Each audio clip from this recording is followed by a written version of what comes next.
반갑습니다. 어느새 5월이 또 되었습니다. 5월을 시작하면서 그때 공부를 시작하겠습니다. 지난 3주간 우리가 신중심의 가르침, 신중심의 종교에서 인간중심의 종교, 인간중심의 가르침으로 전환되는 과정에서의 불교, 그리고 인도의 불교가 그러니까 부처님에 의해서 인간중심의 가르침이 시작된다면 중국에서는 거의 그 동일한 시기에 그러니까 춘추 전국시대 이렇게 되는 거죠. 동일한 시기에 공자와 노자 두 분 스승에 의해서 1000명을 극복하고 인간의 도를 세운다 하는 인간 중심의 세계가 만들어져 가는 거죠. 그래서 우리는 그 불교의 입장에서 이 인간 중심의 가르침에 대한 공부를 사실은 이제 얼마 전에 있었던 대구 불교 방송과의 인터뷰에서 왜 지금 한국의 근본 불교의 열풍이 뭡니까? 하는 데 대한 답변을 이제 제가 그 인터뷰에서 답변 드린 내용을 가지고 인간 중심의 가르침에 철저하기 때문에 근본 불교가 열풍을 일으킵니다. 이렇게 이제 답변했던. 근데 마침 우리가 그 과정을 공부하는 가운데 요즘 EBS 인문학 특강에서 최진석 교수님께서 이제 그 현대 철학자 노자라는 주제로 강의를 하고 계신 거죠. 근데 그 강의 내용이 바로 중국에서의 1000명의 극복이라는, 그래서 인간 중심의 세상이 건립되는 그때의 공자와 노자라고 하는 두 분 스승이 인간의 길을 어떻게 세우느냐 하는 부분을 가지고 공자에 대해서 설명을 하고 노자의 입장에서 공자를 비판하는 이런 강좌가 이제 진행이 되고 있는 거죠. 현재까지 진행이 되고 있죠. 그래서 그렇다면 인도에서 시작하는 부처님, 그 부처에 의한 인간 중심의 가르침이 중국에서 시작되는 공자와 노자 두 분 스승의 그 인간 중심의 가르침과는 어떻게 비교될 것이냐 하는 측면을 공부하고 있죠. 물론 이런 이제 비교를 하자라고 하는 측면에는 그런 면은 사실 있는 거겠죠.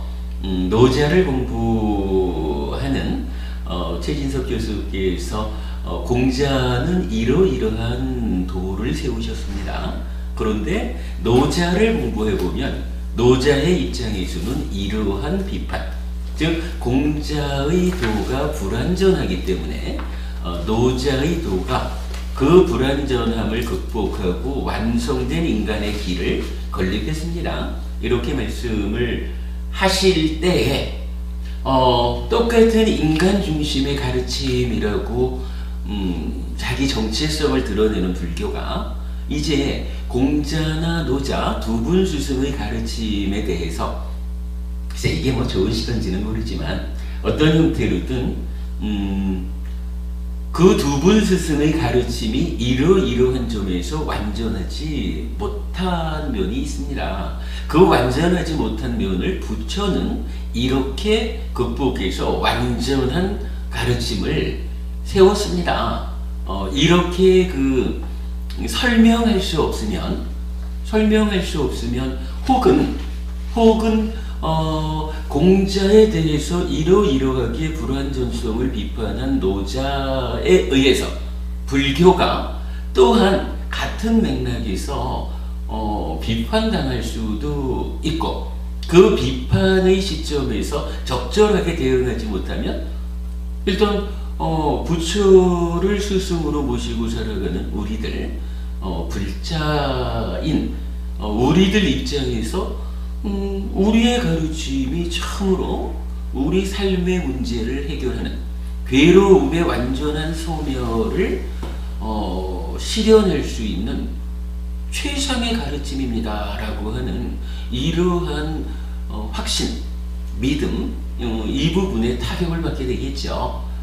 아무래도 이제 출가자인 제 입장에서 보자면 그러한 측면도 좀 고려가 되어서 어쨌든 우리 공부의 주제와 같은 시기에 EBS에서 이런 공부가 진행되고 있으니 노자에 의한 공자의 비판에 이어서 부처에 의한 두 분 스승에 대한 제3의 비판이라는 것은 가능할 것인가? 이런 측면에서 이건 3주간 공부를 한 거죠.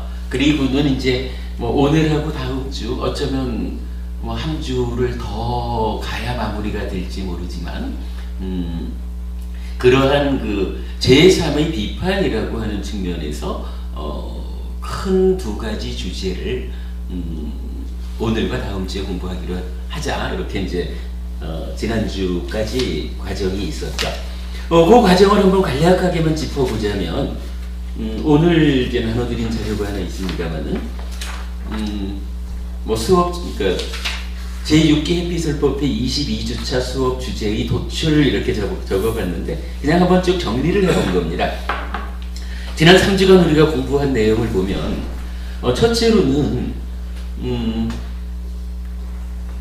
공자와 노자 두 분 스승이 어떤 공통점을 가지고 있느냐라고 최진석 교수님께서 설명해 주신 그 부분에 대해서 부처도 공통점에 동의하느냐, 그러니까 같은 공통점을 가지고 있느냐 이 점을 본 거죠. 그래서 최 교수님 설명에 의하면은 첫째가 인간의 길을 간다. 그러니까 공자와 노자 두 분 다 인간의 길을 가는 분이다. 그렇게 시작한 거죠. 천명을 극복하고 인간의 도를 세운다 하는 그 부분이 되겠고요. 두 번째는 문명적이다. 원시지향적이지 않다라는 거였고, 세 번째는 두 분 모두 교육을 적극적으로 주장했다.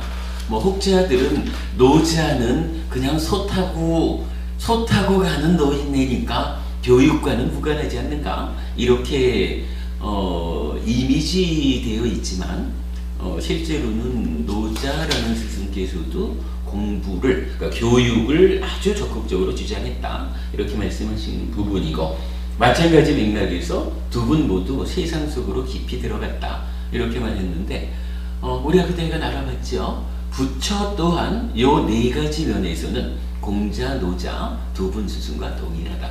아마도 신으로부터 독립해서 그러니까 신으로부터 벗어나서 인간 중심의 세상을 만든다 라고 하는 그 측면에서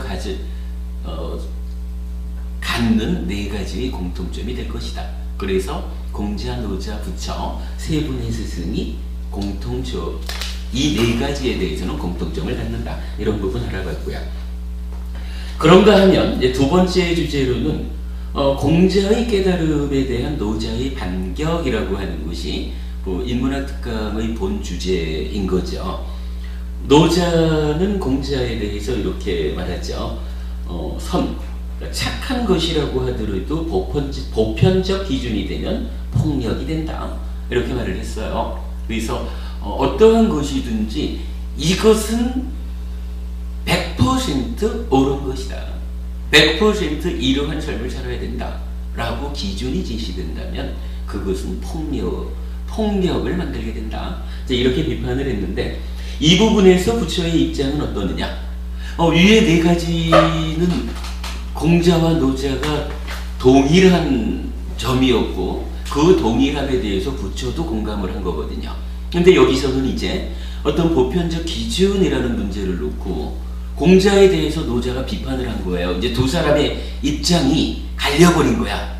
그렇다면 부처는 제3의 입장이 어떻게 나타나느냐 하는 점을 볼 때 일단 부처의 입장은 보편적인 기준을 제시하고 있죠. 그러니까 이 점에서는 공자와 같은 입장을 보이고 있다. 우리가 이제 알아본 거지만은 저기 그러니까 부처님을 있는 그대로 칭송하는 8가지 방법이 있었죠. 그 중에 세 번째 방법이 옳고 그름의 판단 기준을 분명히 제시해준 부처님이야말로 참으로 아부하는 말이 아니고 있는 그대로 칭송받을 스승이시다. 이렇게 이제 나타나는 점. 뭐 그런 점들을 우리가 이정해가지고 옳고 그름의 판단 기준을 제시해준 스승으로의 부처님은 100% 타당한 기준을 제공하는 분이다. 그래서 노자는 비록 공자에 대해서 옳은 일이라고 해도 보편적 기준을 제시하는 것은 폭력을 초래할 수 있기 때문에 보편적 기준은 타당하지 않다. 이렇게 이제 비판을 했지만 부처의 입장을 찾아본다면 노자의 그 입장에 대해서 오히려 비판을 하면서 일단 옳고 그름의 기준은 필요하다. 100% 옳다라고 알려지는 기준을 부처님은 제시했다. 이 부분. 그래서 그러니까 그 보편성의 문제, 그러니까 보편적 기준의 문제에 대해서 부처는 노자보다는 공자의 손을 들어주고 있다. 이런 측면 보았고요. 세 번째가 이제 좀 본격적으로 들어가는 거죠. 춘추 전국시대의 철학적 사명이래서 천명론 극복과 도의 질서 확립에 대한 공자의 입장과 노자의 비판, 그리고 불교 입장에서의 재비판이라 했는데 이런 이야기였죠. 천명과 인간의 도 이렇게 놓고 보니까 천명이라는 것은 어떠한 특성을 가지고 있느냐라고 할 때 비밀스럽다, 비의성, 신에 의한 임의적인 것이다. 그래서 임의성, 그리고 주관적이다. 이렇게 이제 세 가지 특성을 갖는다면 이제 인간의 세상, 인간 중심의 사회에서의 도라고 하는 것은 어떤 특성을 가지느냐라고 할 때 일단은 주관성을 극복한 객관성이 확보되어야 한다. 객관성. 두 번째가 임의적이어서는 안 된다. 누구에게나 적용되어야 한다라는 보편성. 그리고 비밀스럽지 않은 투명성. 이렇게 세 가지가 확보되어야 이게 인간 중심의 세상에 어울리는 도다. 이렇게 말하는 거죠. 이러한 그 도의 특성을 놓고 공자는 인간의 내면성에서 도의 기준을 마련했다.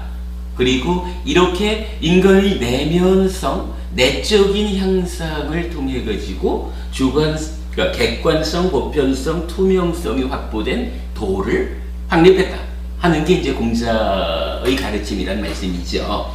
근데 이제 여기에 대해서 노자가 비판을 하죠. 도의 근거를 인간의 내면성에서 구하면 주관성 극복에 한계가 있다. 이런 표현을 하죠. 즉 인간의 내면성이 불완전하다라고 하는 점. 인간으로 살아가는 바에야 어차피 내가 해가지고 나라고 하는 요 주관, 나를 중심으로 살아가기 마련이기 때문에 인간의 내면성의 기준을 두고 도를 확립하자라고 하는 것은 신으로부터 천명을 극복하자라고 하는 그 가운데 첫 번째인 주관성 극복의 한계가 있다. 이렇게 이제 비판을 한 거죠. 그러면서 노자는 어떻게 하시나요? 도의 근거를 인간의 내면성 대신에 그러니까 자연에서 구했다. 이렇게 말하는 거죠. 왜 자연에서 구했나요? 하면은 자연이라는 것은 가치의 개입이 없다. 뭐 더 친하고 덜 친하고 뭐 이런 가치가 개입하지 않는 것이 자연이다.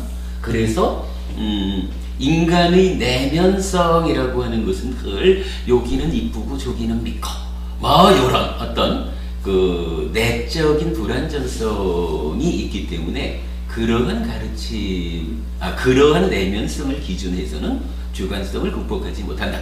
그러나 자연이라는 것은 이렇게 가치의 개입이 없다. 더 좋고 덜 좋고 이런 것이 없는 그러한 것이기 때문에 주관성을 극복할 수 있다. 이래서 노자 귀수는 자연을 근거로 도를 세웠기 때문에 천명을 극복했다. 천명의 극복을 완성했다. 이렇게 이제 표현하는 거죠.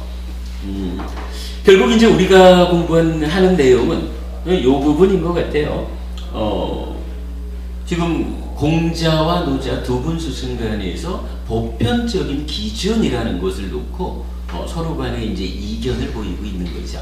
이런 그 보편적 기준의 문제에 대해서 부처는 어떻게 대응하고 있느냐, 이제 그 부분을 이제 우리가 알아보고 있는 거죠.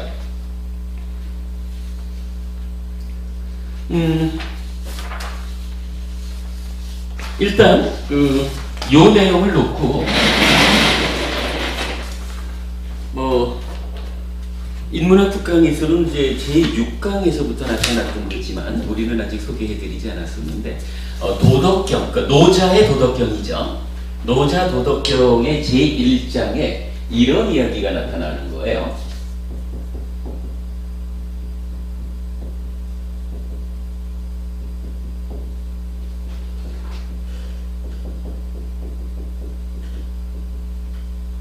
도가도 비상도 명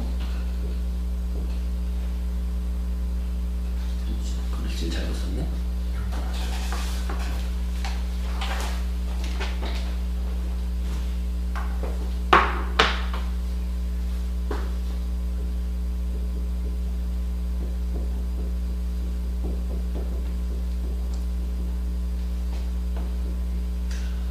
이게 도덕경 제1장의 첫 문장인가 봐요.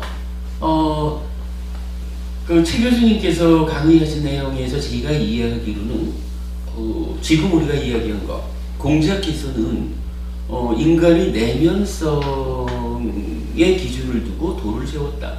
그런데 노자께서는 한 발 물러서 가지고 인간의 내면성을 기준하면 내면의 불안정성이라는 것이 있기 때문에 주관성 극복에 문제가 있습니다. 그래서 내면성보다는 자연을 근거로 도를 세웠습니다. 이렇게 말하면 그 내용에서 이 얘기가 이제 시작이 된다 그래요. 그러면서 이 부분을 어떻게 푸냐면 이름이 가명 이래가지고 여기에 개념화라는 표현을 써요. 그 자료에 적어드렸지만 이름이 개념화되면 개념화될 수 있으면 그러니까 개념화되면 상명, 진정한 이름이 아니다. 이래가지고 요 상이라고 하는 거를 여기서 지금 진정한 이렇게 표현을 했는데 요 상이라는 말이 사실은 불교적으로 나타나는 말이죠. 불교적으로 어떤 게 나타나요?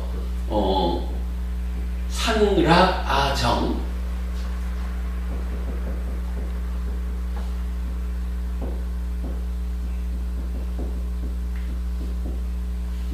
상라가 정이라는 것은 존재라고 하는 입장에서 무엇죠? 존재를 기준에 놓고 말할 때 상라가 정은 우리가 어떻게 표현을 해요? 요거 존재의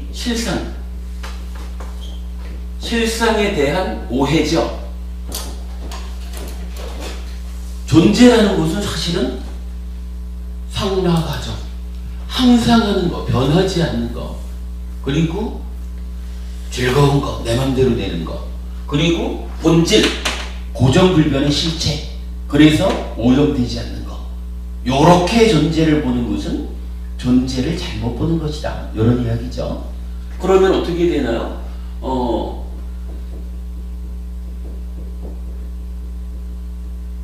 무상고 무아 이렇게 나타나죠. 무상고 무아는 뭐죠? 무상고 무아는 우리가 알기로는 유의법이라는 게 있잖아요.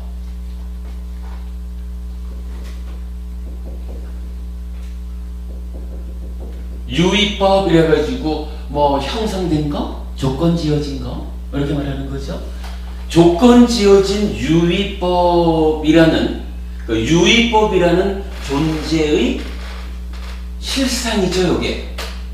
그러니까 조건적으로 생겨난 모든 것은 무상하고 괴롭고 무하다. 항상 하지 않는 것, 변하는 것이고, 그래서 괴로워, 내 맘대로 되지 않는 것이야. 그리고 원래 있는 것, 본질적인 것, 고정불변의 실체 아니야. 부처님 요렇게 알려줬다는 거죠. 그러니까 존재의 실상이 이렇다라고 하는 거야. 근데 존재하는 모든 것이 이런 게 아니라 제외가 하나 있죠. 뭐가 하나 빠지죠, 여기서? 그러니까 유의법은 무상고 무아라는 특성을 가져요. 여기에 포함되지 않는 거 하나가 있죠. 예? 그렇죠. 무위법이죠. 무위법, 열반. 그러면 조건 지어줘서 내 맘대로 안 되고 본질 아닌 거, 원래 있지 않은 거, 요것이 어떠한 노력에 의해 가지고 성취되는, 실현되는 자리를 말씀하시는 무위 이렇게 말하는 거죠. 무위법 이러고 이거를 열반 이러잖아요. 요 무위법인 열반 하나만이 존재로부터 그러니까 유위법 아닌 것이 되죠. 그리고 요것은 그러니까 어떻게 설명되느냐 하면 이 무위법 열반의 상태를 우리는 공부했죠. 상이고 락이고, 그렇죠. 여기가 무하죠. 그러니까 조건 지어진 존재는 그 실상 자체는 상라가정이 아니라 무상고 무하라. 그런데 이렇게 조건 지어졌다, 조건 따라서 달라지는 것, 변하는 것, 그것을 어떠한 특별한 노력을 통해 가지고 우리가 완성한, 우리가 실현한 열반이라고 하는 그 자리에 가면 더 이상 조건에 휘둘리지 않는, 그죠? 더 이상 변하지 않는, 항상 하는 그런 상태를 우리가 만들었다 이거죠. 그런 상태는 조건 따라 변하기 때문에 괴로운, 내 맘대로 되지 않는 요 상태에서 벗어나는 거죠.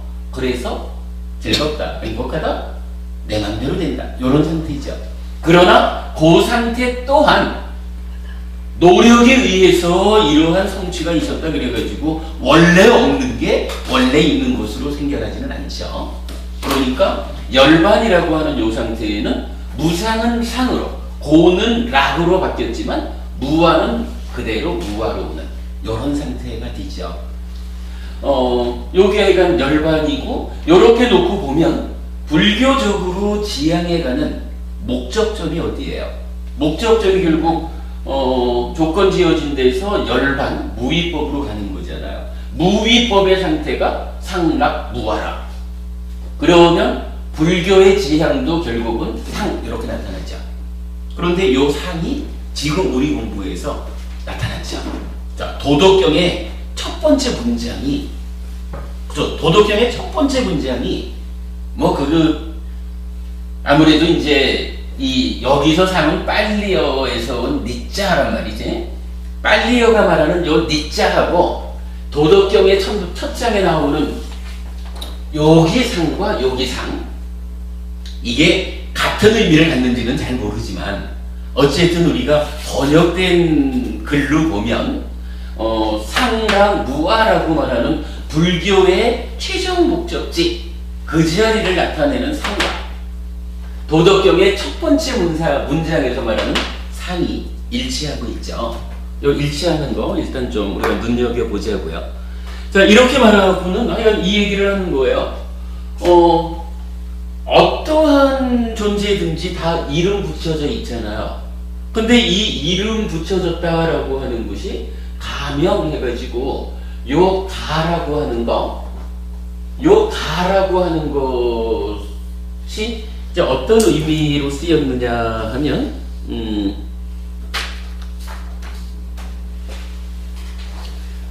그 이제 뒷장에 보면은 제가 그런 표현을 했는데, 가도 이래가지고 요 가도가 뭐 최진석 교수님의 이제 그 강의 내용이죠. 말할 수 있는 도, 언어화할 수 있는 도 이렇게 표현을 해요. 말, 언어. 그러니까 어떤 형태로든 이거야라고 설명될 수 있다는 얘기죠. 설명될 수 있다. 달리 말하면 헤아려질 수 있다. 이렇게 말하는 거거든요. 그래서 이게 뭐 구분된다, 정의한다. 그리고 이런 뭐 구분하고 정의하고 이런 것을 개념화한다. 이렇게 이제 그 개념화라는 말을 설명을 해요. 저는 사실 이번 그 최진석 교수님 강의를 통해 가지고 아주 중요한 것을 하나 배웠어요. 정말 중요한 것, 저로 보면 중요한 것을 배웠는데, 요 개념이라는 말을 덕분에 이해하게 됐어요. 개념이라는 말이 이런 말이더라고요. 울타리를 친다. 요게 무엇입니까? 요게 노트북이네.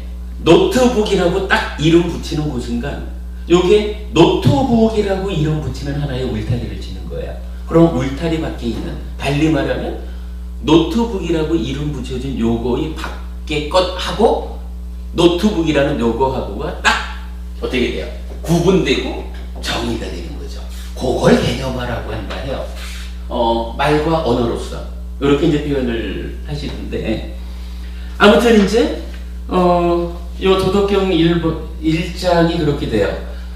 요런 이 가라고 하는 말이 여기에 쓰이면서 이름이 뭐 요런 형태로 개념화되면 이것은 이미 진정한 이름이 아니라,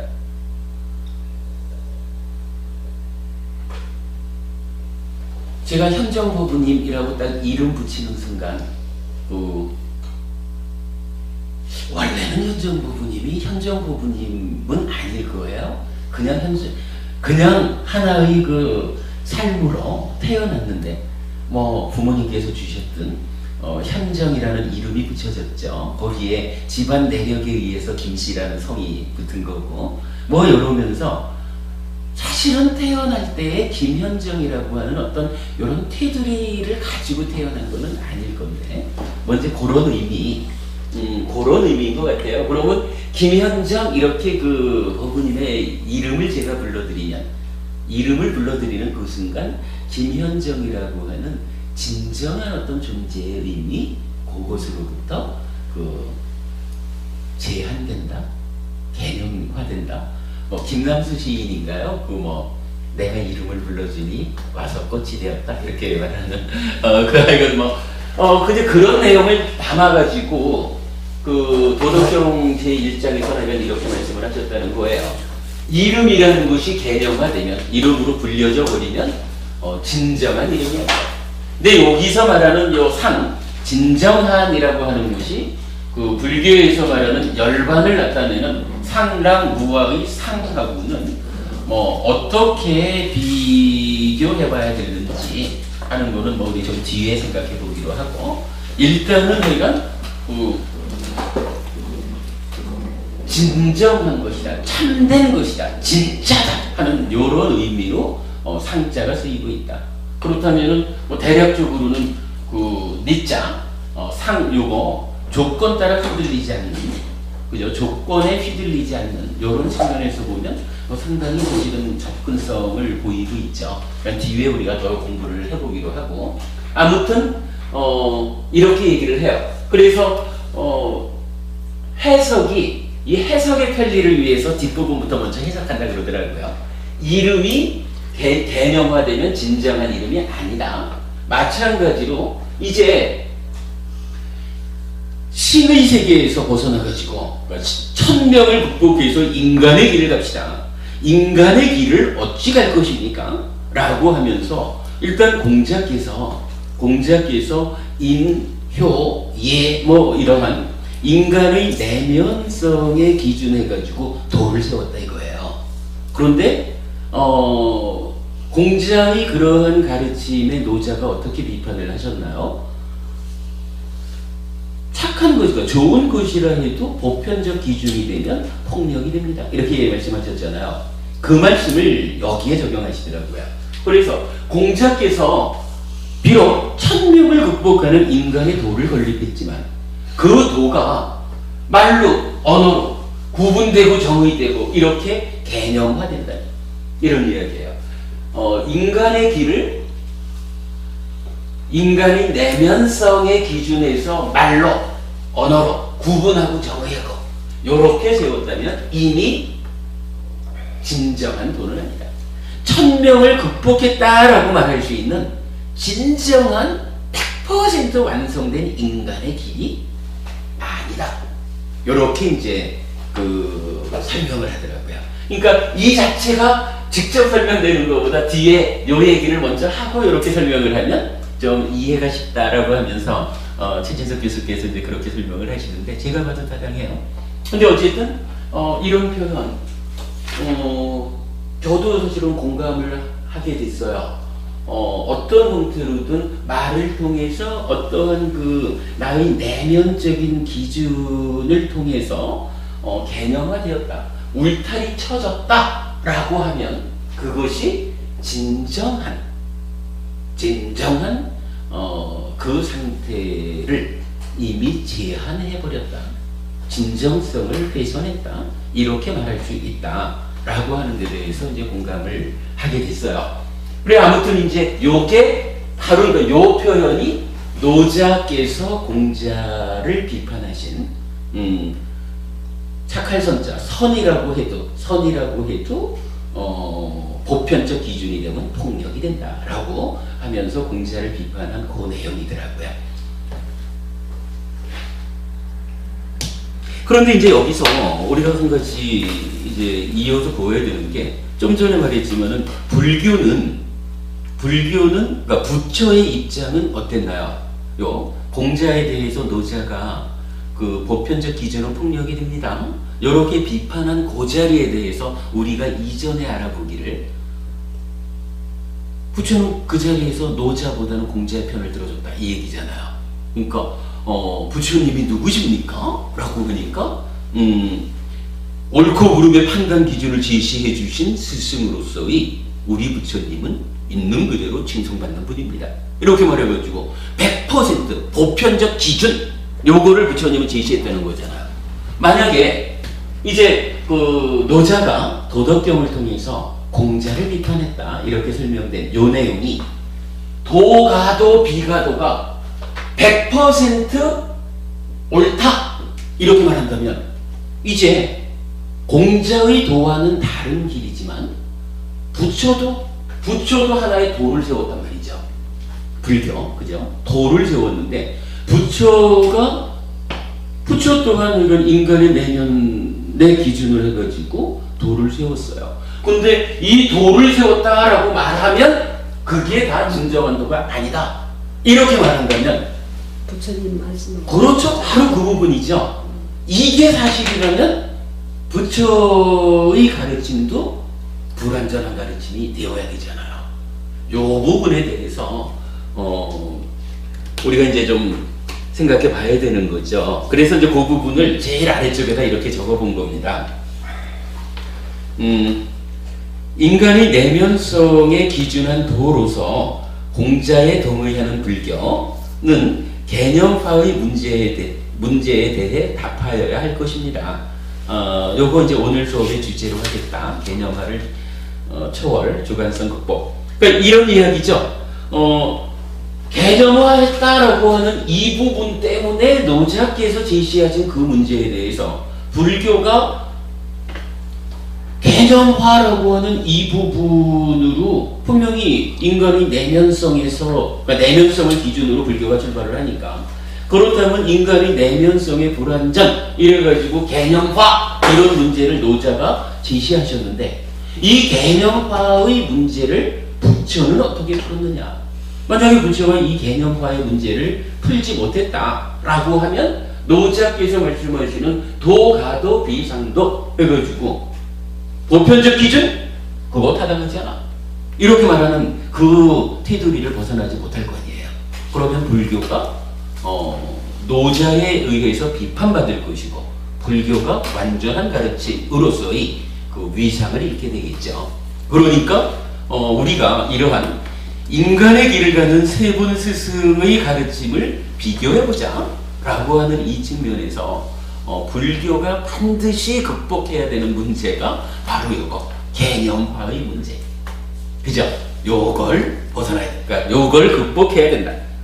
개념화를 초월해서 주관성을 극복해야 합니다 하는 이야기죠.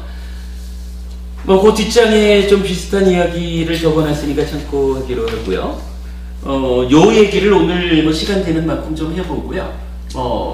웬만하면 오늘 1시간 정도로 요 얘기를 마무리를 지어보도록 하겠습니다.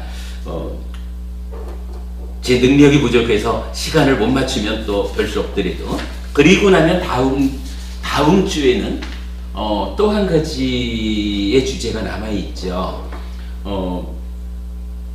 자, 여기까지로 보면은 이 전체적인 주제가 어느 쪽에 있느냐 하면 중국이라는 지역과 인도라는 지역을 가지고, 어차피 이제 하여간 다 아시아죠. 아시아 지역에서의 그 두 큰 대륙을 가지고 비교하고 있는데, 최 교수께서는 이제 또 그 유럽, 서양 철학의 어떤 추이, 그 과정과 견주어 가지고 노자의 가르침이 현대적이다. 그래서 인문학 특강의 제목 자체가 현대 철학자 노자, 이렇게 이제 설정되어 있죠.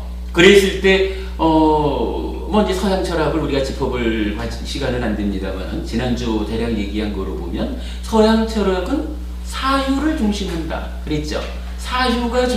사유를 중심으로 하고 개념화되고, 이제 이렇게 이제 그 본질을 세워가지고 나가는 데 비해서 동양 철학은 경험을 중심으로 한다, 이렇게 이제 보았던 거죠. 그래서 서양 철학이 사유를 중심으로 수천 년을 이어오다가 이제 모더니즘이라는 그 새로운 철학의 사조에서는 프로이드라든가 칼 막스라든가 니체라는 세 철학자를 그 중심으로 해서 모더니즘이라는 이제 철학의 사조가 일어났다 하는 건데, 이 모더니즘은 이제 더 이상 사유를 중심에 두지 않았다는 거죠. 경험을 중심에 두었다. 그래서 서양 철학은 그 모더니즘으로 해서 사유를 벗어나서 경험을 중심에 두는 철학으로 변했다. 그리고 그것이 이제 그 이후에 포스트 모더니즘,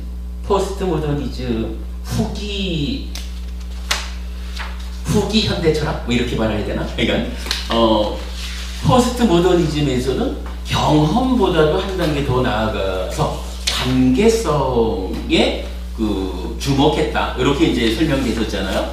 그랬을 때 이제 그 노자께서 공자와 노자, 이 중국의 두 분 스승들이 모두 경험을 중심에 둔 사상이었다 하는 점에서는 모더니즘, 현대 철학에 속한다.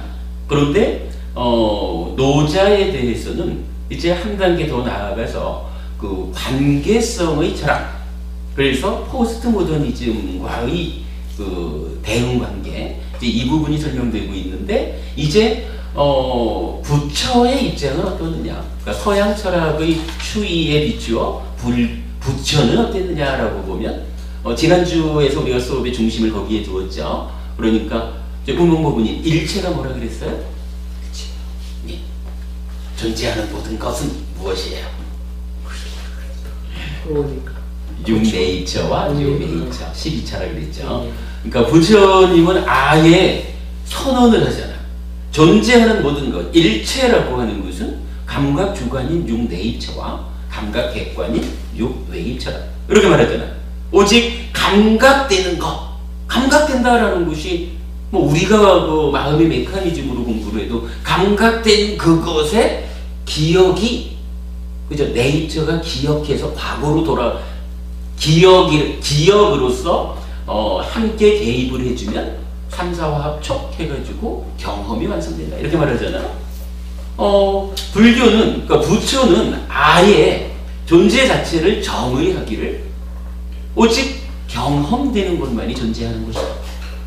경험되지 않는 것은 존재하지 않는 것이다. 감각 능력이 부족해서 경험되지 못하는 것하고 존재하지 않아서 경험되지 못하는 것하고는 다르다. 이런 이야기까지 우리가 지난주 분명히 했죠.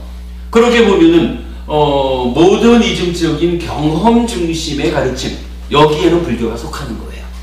그렇다면 이제 노자를 말하는 그 관계성, 포스트 모더니즘과의 관계는 어떠할까? 이래 보면은 지난주 우리가 그거 소개해드렸죠. 최 교수님께서 인용한 거지만은 미래 세계에 가장 잘 적응하는 종교가 있다면 불교다. 왜냐하면 관계성, 그러니까 인연의 가르침, 연기 이 부분으로 이제 아인슈타인이 그렇게 말했다라고 하는 이야기가 나왔죠. 그렇다면 뭐 불교가, 그러니까 부처가 포스트 모더니즘적이냐 하는 데 대해서는 뭐 달리 더 설명이 필요 없죠. 아예 아인슈타인이라는 저 걸출한 사람에 의해서 미래 시대에 불교밖에는, 그러니까 불교가 최선의 종교가 될 것이다. 왜 그러느냐? 관계성에서 최고의 가르침이 서해져 있기 때문이다. 뭐 이렇게 말하니까 뭐 거기에 뭐 불교가, 그러니까 부처가 관계성을 말하는 포스트 모더니즘적인가? 라는 부분을 달리 설명할 이유가 없죠. 이미 확인이 되어 있는 거죠. 다음 시간에는 내가 그 부분을 보자 그랬죠. 노자도 포스트 모더니즘적으로 관계의 철학을 설했다면 그러니까 부처가 설한 연기라고 하는 모더니즘적인 관계의 철학과는 어떻게 비교될 수 있을까? 이 부분에서도 사실은 그 불교의 중심 사상인 연기 또는 인연과의 가르침이 노자에 의해서 설해지는 이 자연, 유무상생이라고 하는 그 관계성의 철학으로부터 공격받지 않을 수 있도록 알아봐야 될 필요가 있다는 거죠. 다음 시간에 그거 하기로 했고요. 뭐 일단 대략 이런 정도 얘기를 보고, 여기서 제가 참 꼭 하고 싶은 이야기가 하나 있었는데 빼먹었네요. 요 얘기 있잖아요. 요 개념화. 그러니까 말로 표현될 수 있다. 언어화된다. 구분, 정의, 개념화. 요런 얘기가 저는 아까 제가 요 얘기를 하면서 이거를 뭐 결국 헤아려지는 거 요런 이야기를 했잖아요. 헤아려진다. 말할 수 있다. 언어화된다. 구분되는 것이다. 정의되는 것이다. 울타리 쳐지는 것이다. 한마디로 개념화. 요렇게 표현되는 요거. 뭐 우리 법회에서 좀 썼던 단어를 빌어보자면 헤아려진다. 요런 표현이 조금 뭐 비슷할 거예요.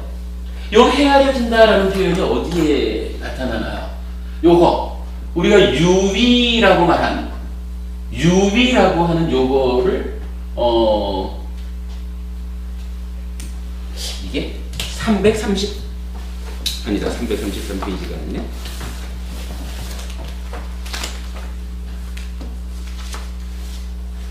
(232페이지) 한번 볼게요.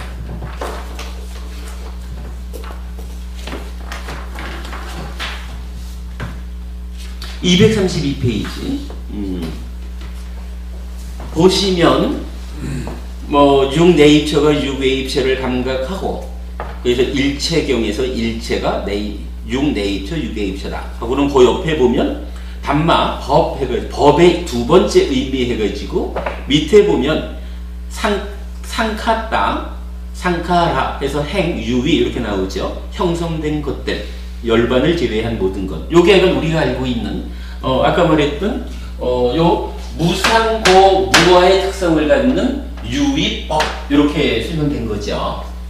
그런가 하면 그 위쪽에는 뭐가 있느냐 하면 아상카따 해가지고 상카따에 부정적두어가 붙어가지고 유위를 무위라고 번역하게 한 아상카따가 나오죠.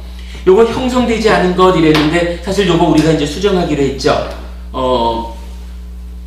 우리가 이제 이렇게 그 무상고 무화가 상당 무화로 이렇게 변해가는 과정을 공부했기 때문에 우리는 이제 요거를 더 이상 형성되지 않은 거, 형성되지 않았다 하는 얘기는 만들어진 거 아니라는 얘기고 원래 있는 거라는 의미가 돼버리죠. 그래서 요거 형성되지 않은 거 이러면은 무아를 위배하는 표현이에요. 그런데 우리가 알아본 바에 의하면 아상카따인 유일한 곳이 열반이잖아요. 요 열반이라는 것은 형성되지 않은 것이 아니고 무상을 상으로 고를 락으로 무아는 무아 그대로 이렇게 되니까 형성된 것인 존재 무아가 이제 조건 지어짐에서 벗어났다 이런 의미라고 그랬죠. 그래서 형성되지 않은 것이 아니라 형성에서 벗어난 것 이렇게 아상카따의 표현을 우리가 바꿨어요. 뒤에 다시 설명드리고 일단 그 형성되지 않은 것은 아니다. 형성에서 벗어난 것이다. 자, 이랬을 때 여기에서 이제 하나의 단어가 나타난 거예요. 유위라는 말을 하면서 쌍카따라는 표현을 썼거든요.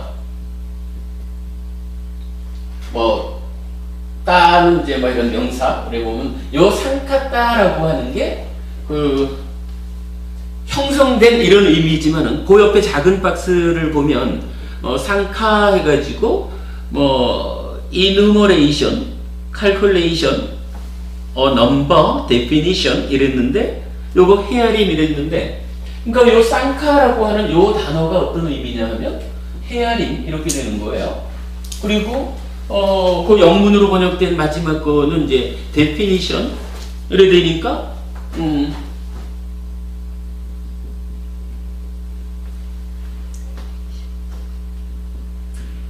definition이면 이게 뭐예요? 여기서 말하는 요 정의 요거랑 같은 말이 되죠?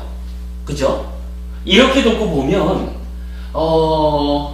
노작에서 공자를 비판한 요 가짜라는 의미 도가도 할 때 요 가 그래서 구분 정의 개념화 그러니까 헤아린다 이렇게 표현될 수 있는 요거하고 불교에서 존재를 설명할 때 형성된 것으로의 유비, 무상고 무아의 특성을 갖는 거 그렇게 말할 때 쌍카따의 어근인 쌍카 요거하고가 일치하는 걸 볼 수가 있죠. 저는 요 개념을 우리가 발견해야 돼, 주목해야 될 필요가 있다고 보고 마찬가지 이제 그러면 이 무위 열반을 여기에서 이제 쌍카에다가 부정형만 하나 붙인 거죠. 아쌍카 이랬거든. 아쌍카따. 그러니까 요 아쌍카라고 하는 게 뭐냐 하면 헤아려지. 금방 우리가 이제 그러니까 헤아림을 초월한, 그러니까 헤아림에서 벗어나는 거죠. 헤아려짐에서 벗어난. 그러니까 다 표현은 좀 그렇지만 헤아림의 문제라고 본다면 이 문제를 극복했다? 초월했다? 이런 의미로 쓰는 거겠죠. 헤아림의 문제를 극복 또는 초월, 아쌍카따. 요런 그 쌍카따의 의미를 좀 대비해서 보면 공자의 가르침에 대한 노자의 비판에서 사용되는 요 가라고 하는 단어, 요거 개념화, 구분, 정의 이렇게 되는 거 헤아려지는 이렇게 이제 이해를 한다면 참으로 부처의 가르침에 의한 존재를 설명하는 쌍카따, 아쌍카따 요것과 동일한 개념이 적용되고 있구나. 요거 그럼 어찌 보면 이렇게 볼 수도 있는 거예요. 전체적으로 동일하다고 볼 수는 없겠지만 노자의 비판에 의하면 공자께서 도를 세웠는데 그 도는 아쌍카따 무위 열반 여기를 못 봤어. 요 얘기를 하는 걸 수 있겠죠. 여기 무위 열반을 그러니까 포함하지 않는 상태에서의 길을 제시했기 때문에 공자의 길은 완성된 길이 아니요. 그러니까 그 표현을 공자께서는 인간의 내면에 기준하다 보니까 인간의 내면 요 자체가 가지는 것으로의 한계.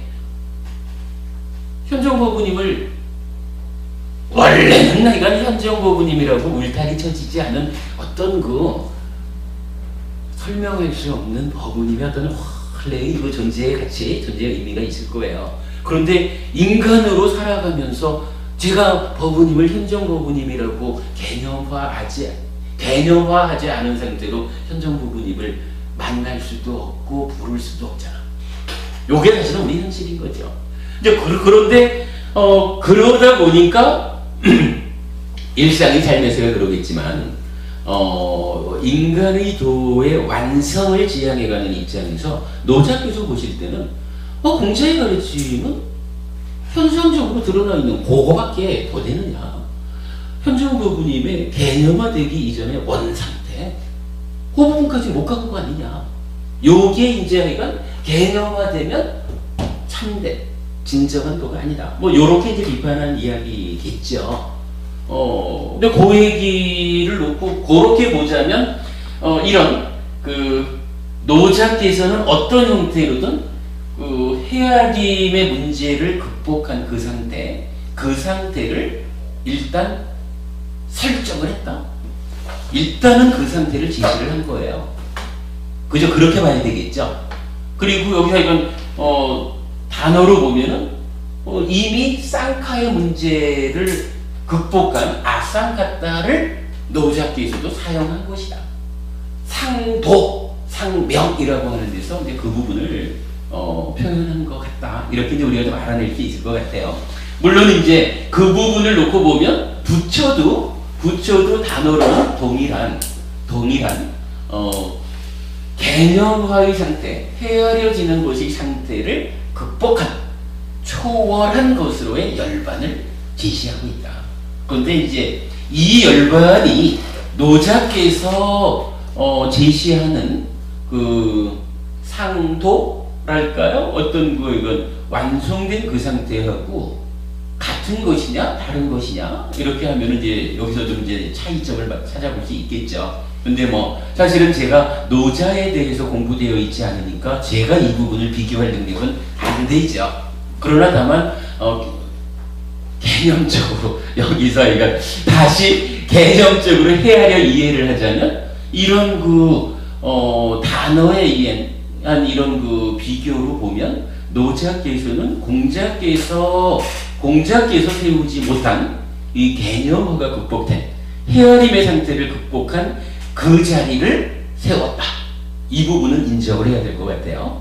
그랬을 때 이건 노자께서는 이런 아쌍카타 헤아림의 상태를 극복한 여기를 어떻게 제시했는지는 모르겠고 여기 가는 방법 길로서 무엇을 제시한 거예요.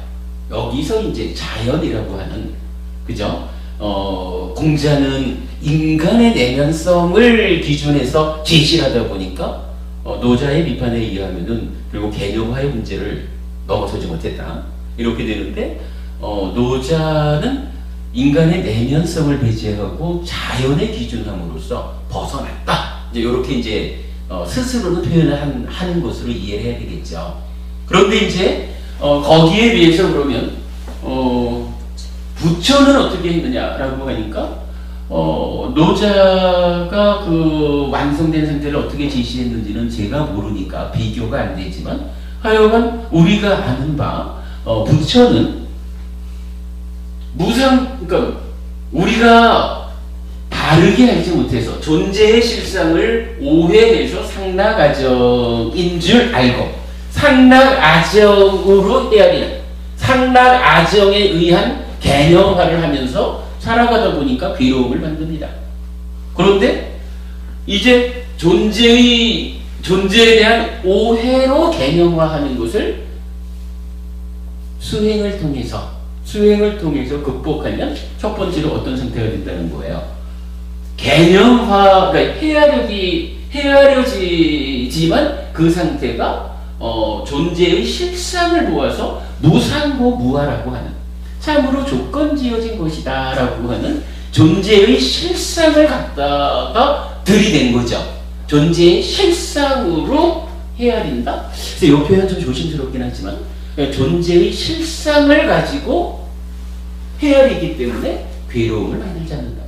그러고 우리가 이제 늘 말하는 거지만 2차적으로 불교의 완성은 뭐예요?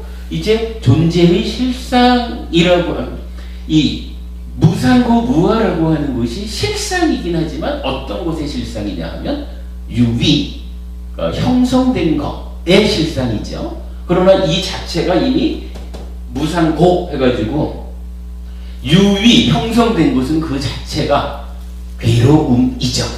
존재에 내재한 괴로움이 있다는 거죠. 그래서 이 존재에 내재한 괴로움의 문제까지를 해결한 상태가 뭐예요? 이제 무상한 것을 상으로 바꾸고 뭐 이런 과정을 통해 가지고 유위를 무위로 바꿔낸, 열반을 실현한 이런 얘기가 되는 거죠. 요 부처는 하여간 이 개념화의 문제에 대해서 결론만을 놓고 보면 이런 방법, 그죠? 이런 방법을 통해 가지고 개념화를 극복한 아상카타, 개념화가 완전히 극복된, 그래서 헤아려지지 않는, 헤아리기 때문에 생겨나는 문제를 극복한, 초월한 그런 상태로 열반을 지시하고 있는 거죠. 이렇게 보면은 이제 대략적으로 공자와 노자와 부처, 요 세 분 스승의 그 어떤 완성점에 대한 입장이 조금 구분이 되죠. 제가 이제 여기 정리는 안 했지만 사실은 이렇게 보면 참 그 중요한 부분 하나가 또 짚어져요. 여러분 그 저기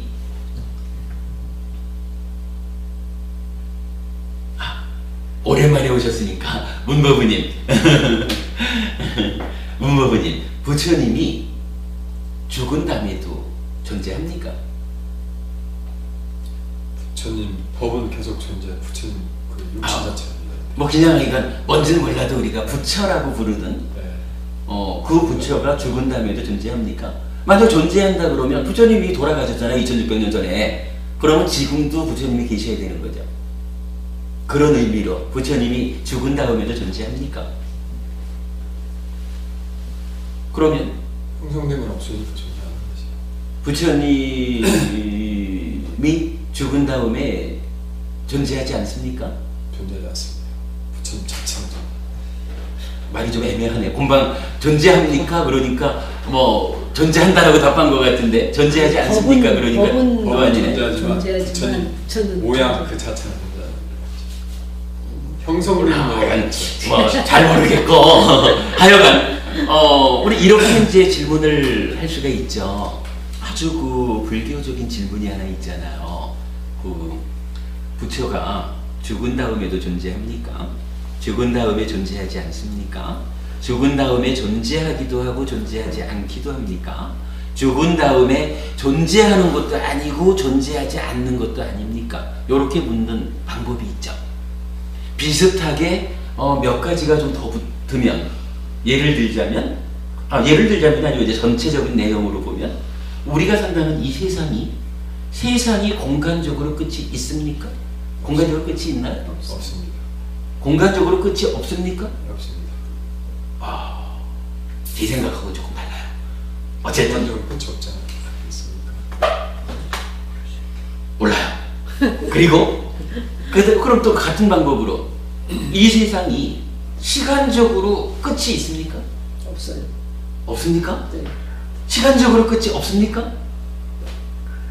아니면 또 좀 주제를 바꿔서 몸과 생명이라고 하는 것은 하나입니까? 몸과 생명이라는 것은 다른 것입니까? 요걸 우리가 뭐라고 불러요? 현정법부님. 자, 지금 이렇게 질문이 나왔잖아. 첫 번째 질문은 세상이라는 곳이 공간적으로 끝이 있습니까? 세상이라는 곳이 공간적으로 끝이 없습니까? 세상이 시간적으로 끝이 있습니까? 시간적으로 끝이 없습니까? 몸과 마음은 하나입니까? 몸과 마음은 다릅니까? 부처는 죽은 다음에 존재합니까? 존재하지 않습니까? 존재하기도 하고 존재하지 않기도 합니까? 존재하는 것도 아니고 존재하지 않는 것도 아닙니까? 10가지 질문이죠. 이 10가지 질문을 뭐라고 부르죠? 아니, 세상에 세 분 다 이 10가지 질문을 뭐라고 부르는지 답변을 안 하시네? 세상에 10가지 14 여기에 대해서 부처님은 이 질문에 대해서 부처님은 어떻게 대응하죠? 예? 침묵했죠. 저기 문무부님이 정말로 확신을 가지고 세상에 끝이 없죠. 이렇게 답변하셨다면 그 확신을 바꿔야 됩니다.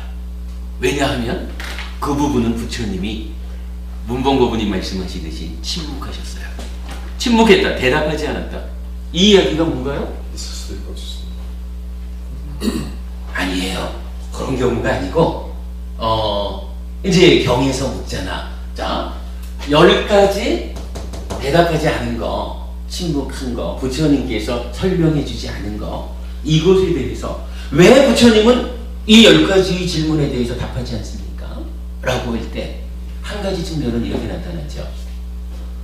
괴로움을 소멸시키는 청정보명에 도움되지 않아서, 이거 도움되지 않는 그런 일에 골머리 매달려가지고 시간 버리지 말고 그 사이에 고집멸조 사성제를 닦아가지고 괴로움을 소멸하십시오. 행복해져야지. 요게 대답하지 않은 한 가지 이유죠. 그리고 또 한 가지 이유, 여러 가지로 나오지만 이건 저는 2가지에 주목한다고 이전에 말씀드린 적이 있죠. 두 번째 이유가 뭐냐 하면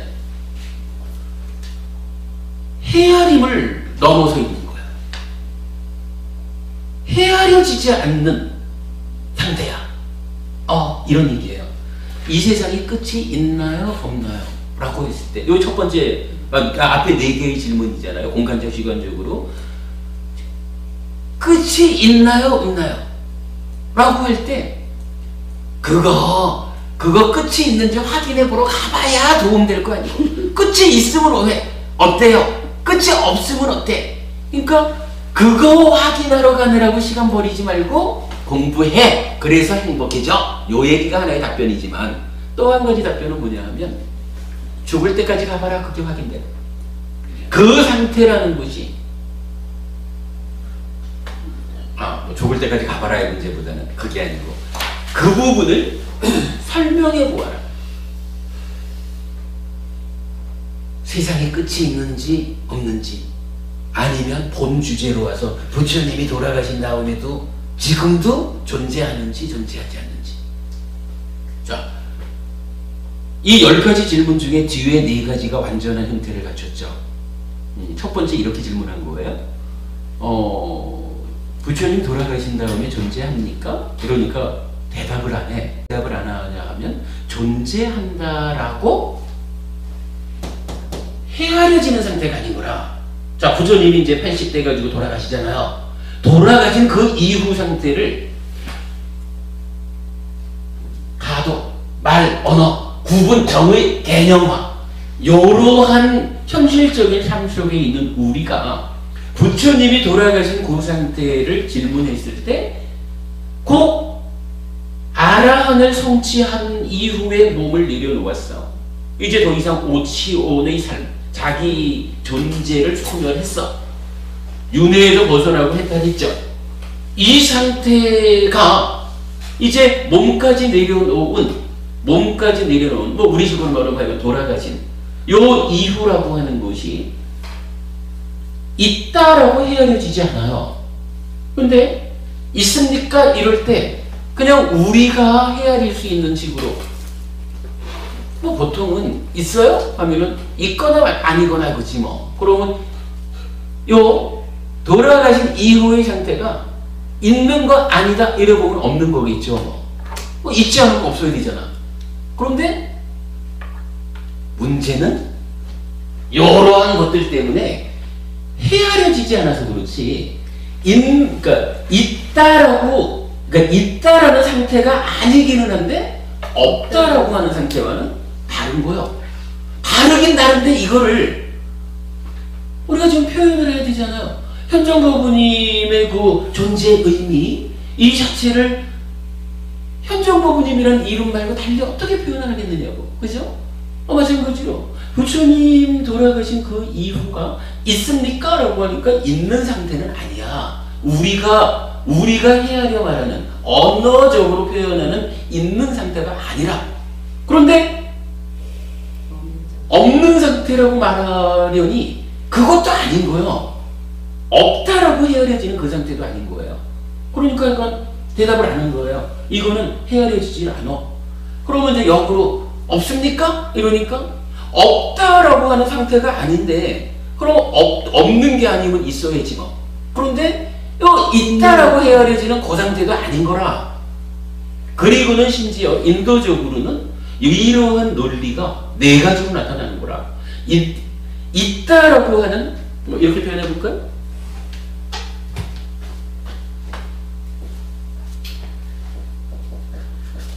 있다라고 하는 어떤 상태가 헤아려지겠죠. 우리는 보통 있다 아니면 없다죠. 뭐 이렇게 이제 있거나 없거나 헤아려지는 상태가 있을 건데, 인도의 그 어떤 논리적으로는 여기에 더해가지고 있기도 하고 없기도 한 뭐 요런 상태도 우리는 사실 요런 상태를 잘 헤아리지 못하죠. 그런데 고도의 철학자는 이게 헤아려지는 모양이라. 그러니까 있기도 하고 없기도 합니까? 요게 물어지죠. 부처님 그것도 아니라서 대답을 안 하죠. 그런가 하면 있는 것도 아니고. 예, 있는 것도 아니고 없는 것도 아니야. 우리 존재를 헤아려서 개념화해서 정의 지어가지고 말하는 방법으로 인도에서는 이렇게 네 가지로 헤아린다는 거예요. 그런데 이게 부처님 이제 완전히, 부처님 누구냐 한마디로 말하면 오치온이라고 하는 색수상행식 오온에 집착함이 있다. 그래서 요 오치온으로 나를 삼아서 살아간다 이거잖아요. 요게 자기 존재, 우리가 내가 라고 말하는 나의 현실이잖아. 여기에서 요 치를 떼어버리고 나면, 뭐 치를 떼어버리고 나면 이제 오온으로, 아라한으로 삶을 살겠죠.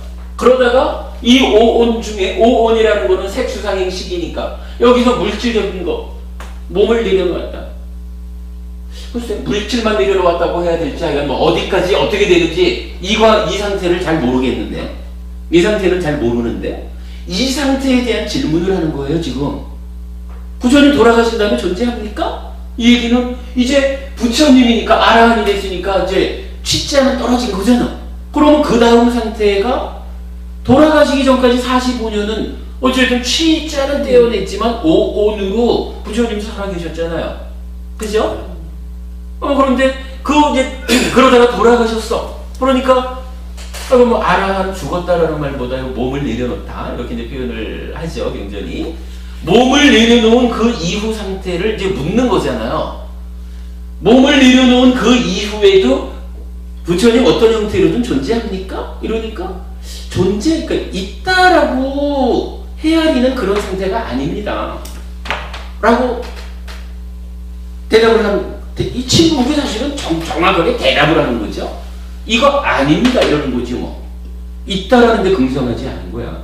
그러나 있다라고 긍정하지 않았지만, 그러면 인도 사람들이 헤아리는 네 가지 방법 어딘가에 속합니까?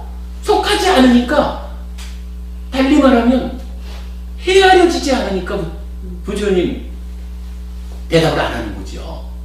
마찬가지로 없다라는 질문에 대해서도 없는 것도 아닌데 헤아려지지 않는 네 가지로 그런 거죠. 그러면 이런 울타리, 달리 말하면 구분지었다, 정의했다, 울타리 쳤다, 개념화했다, 헤아려진다, 뭐 이렇게 말하는 어떠한 요런 상태의 상당무화라고 하는 요 상태가 바로 이 상태를 그렇게 말하는 거 아니야. 아예 단어 자체로 쌍카에서 벗어난 헤아려지지 않는 그 상태가 열반이다.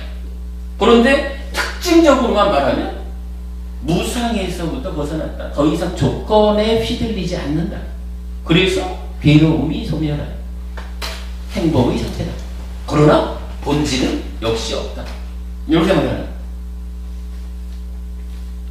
이렇게 얘기되죠. 그러면 아까 이제 이래버지로 필요 없겠지만 같은 맥락으로 세상 끝이 공간적으로 이 세상에 끝이 있어요?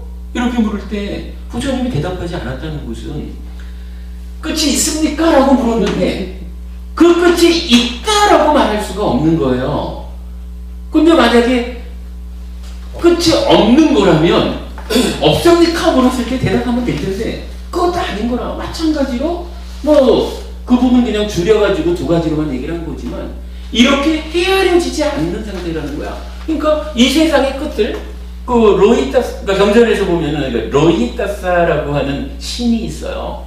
한 걸음에 대양을 건너뛰는 이런 신이 죽을 때까지 밥 먹고 똥 싸는 시간 빼놓고는 걸어대는 거야. 잠자는 시간도 뺀건가.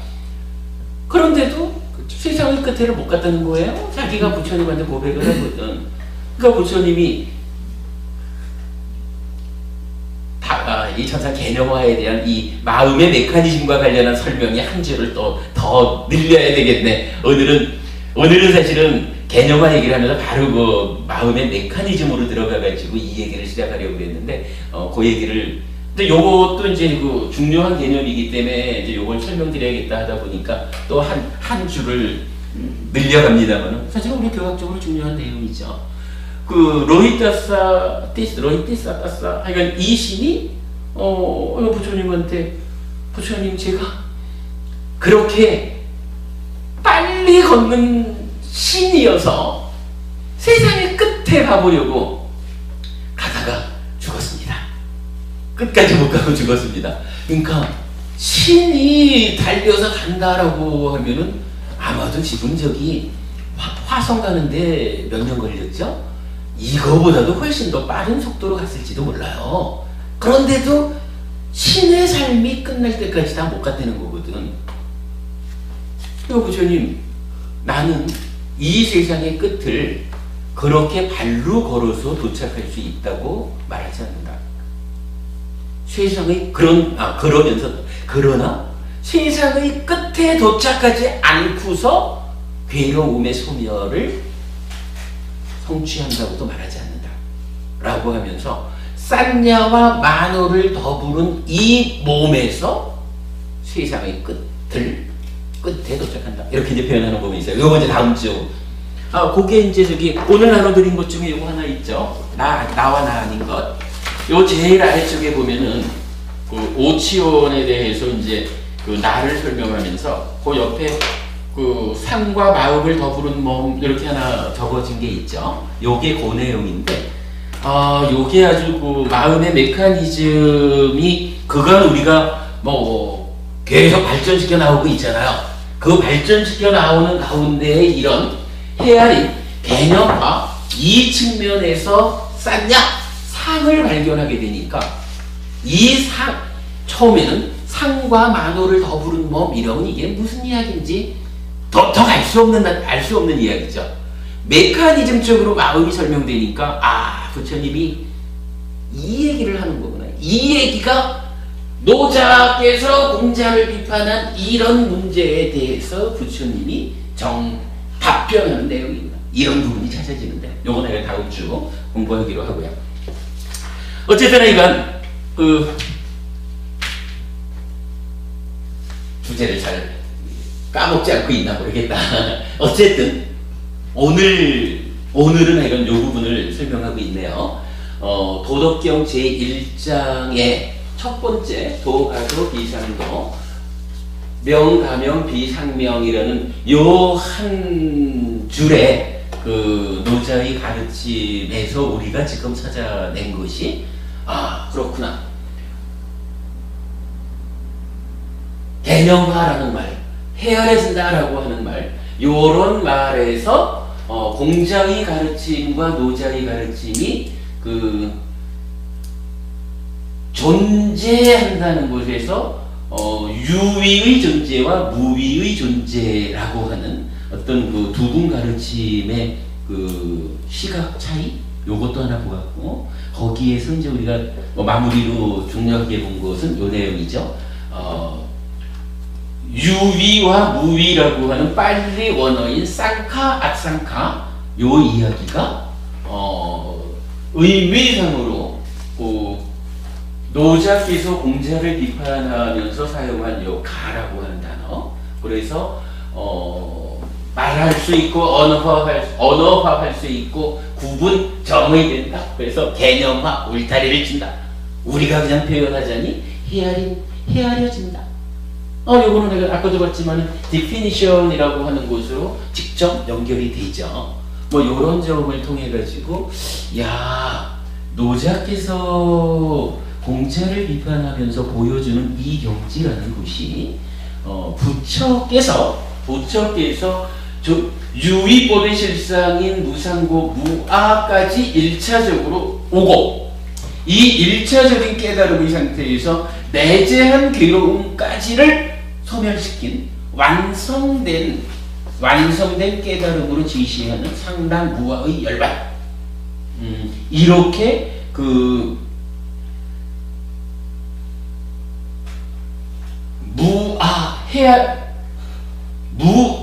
그러니까 불교에서 말하는 열반과 같은 레벨의 어떤 상태를 노자께서도 보셨구나, 노자께서도 지시하고 있구나.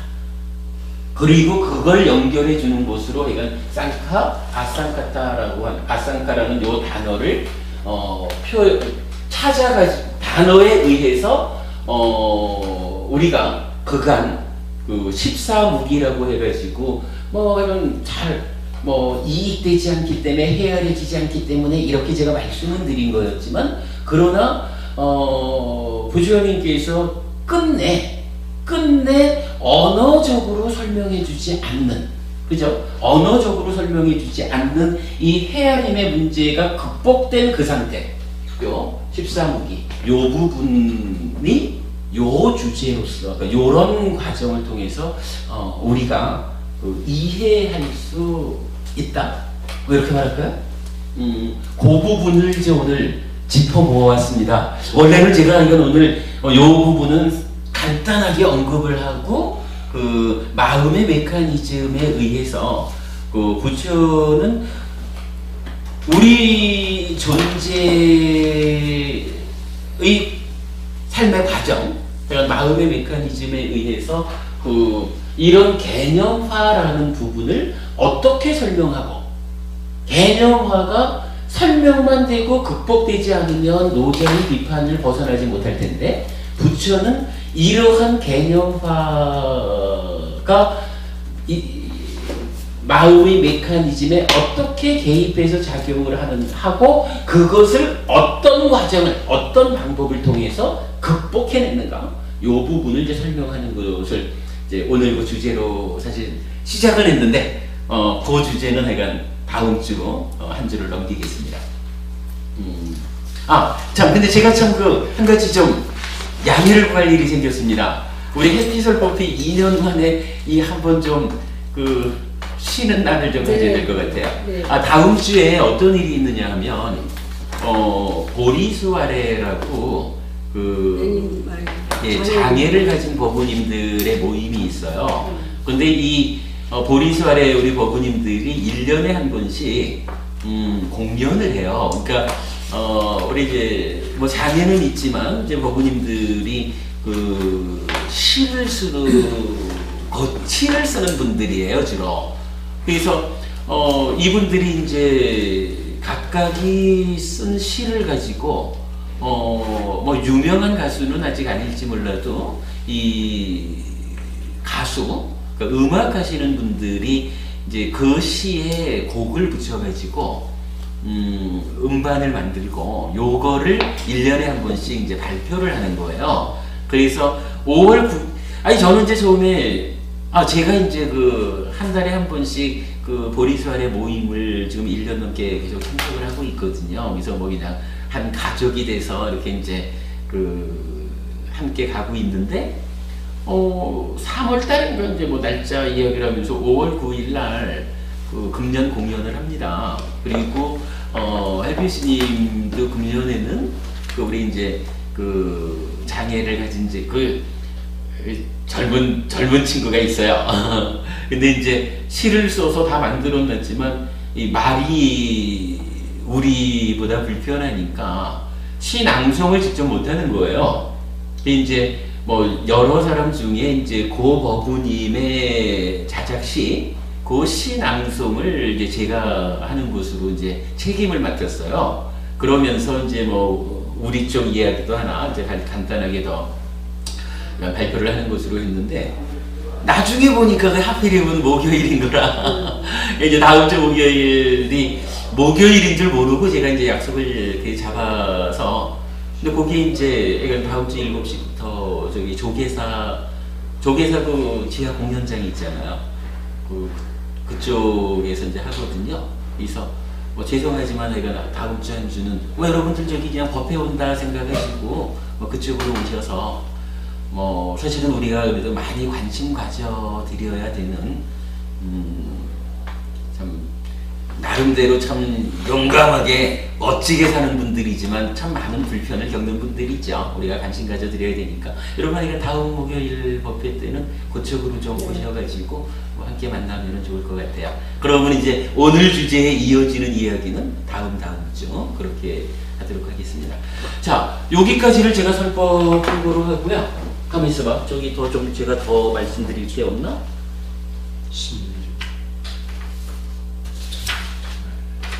네? 아니, 부처님 오신 날 전날이라고. 전날이라고 전야된 날. 다음 주 법회는 예, 근데 뭐 일단 법회는 그냥 하죠. 진짜 이쪽이 참 많이 복잡하겠네요, 정말. 그래도 뭐 일단 돼요. 예, 이쪽은 상관없지 않나. 아니, 무르죽 때 뭐 이렇게. 복잡해요. 응? 여기 뭐 텐트 치려고 할 거예요. 여기도 뭐 항상. 텐트 쳐놓고 이런 거. 아니, 그러니까 그런 것만 여기는 아무 상관이 없어요. 일단 뭐 저기 그날 일단은 이건 법회를 한다 생각으로 뭐 모이고 그날 뭐 여러 가지 형편이 좀 다른 분들한테 우리가 좀 편리를 제공해야 된다거나 뭐 그래 하면은 그냥 여러분 어차피 다 우리 법부님들이니까 함께 그냥 어울려가지고 설법은 좀 빼고 대화하는 시간을 좀 가져도 될 거고 뭐 차 한잔 해도 될 거고 일단은 이건 법회는 시작을 하도록 하겠습니다. 그렇게 되면 일단 그렇네요. 오늘 제가 이건 마음의 메커니즘에 의해서 부처님은 이 개념화라는 것을 우리 삶의 과정에서 어떻게 설명하고 그 개념의 문제를 어떻게 극복했느냐 하는 부분은 이건 다음 수업으로 미룬 거로 하고, 오늘은 그래도 오늘 저기 굉장히 좀 중요한 우리가 참 깊은 이해를 필요로 하는 문제를 한번 짚어본 거죠. 좀 잘 이해를 해주시면 좋겠습니다. 보기까지 14무기를 이렇게